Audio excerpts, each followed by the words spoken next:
Welcome to Newswatchin'. I'm Sarah Shum. After an increase in incidents involving emotional support animals, two major airlines updated their policies in order to take control of the issue.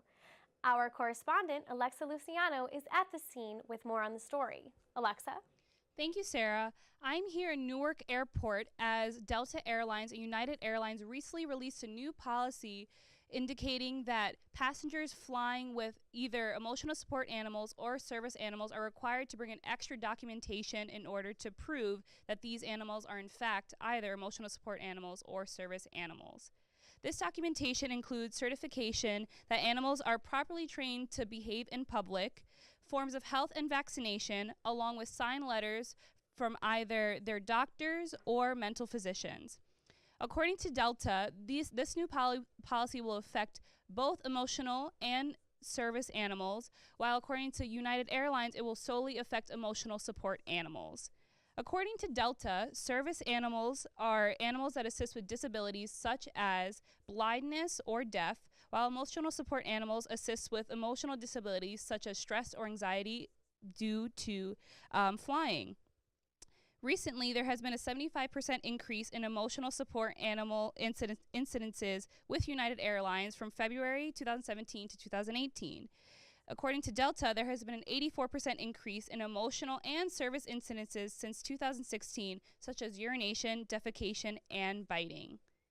As we see here, there are different variations of emotional support animals. In this instance, we see a young pig flying with his owner. There has been several different incidences with emotional support animals, as I said, and service animals. And one example of this was recently with Delta Airlines. A passenger was flying this past June when he was bitten by a woman's emotional support animal.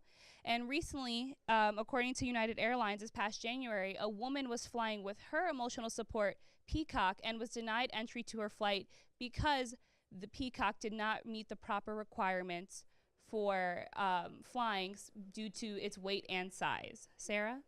So Alexa, what does this mean for passengers who are frequent flyers and rely heavily on their emotional support animals? Unfortunately, Delta Airlines and United Airlines does not favor frequent flyers. Therefore, frequent flyers are still required to bring in extra documentation in order to fly. Although this is unfortunate, Delta and United Airlines are hoping that this increase in policy will assist and help in order to decrease the amount of incidences that has been happening in their airports. In order to properly bring in this documentation must be brought in 48 hours in advance to either Delta or United Airlines. Reporting live from New York Airport, I'm Alexa Luciano. Thank you, Alexa. Up next, the good, the bad, the ugly. We'll be ranking the top 10 best and worst Oscar looks, the acceptance speeches that made us cringe, and more moments you won't want to miss. All that and more on Newswatchin'. Stay with us.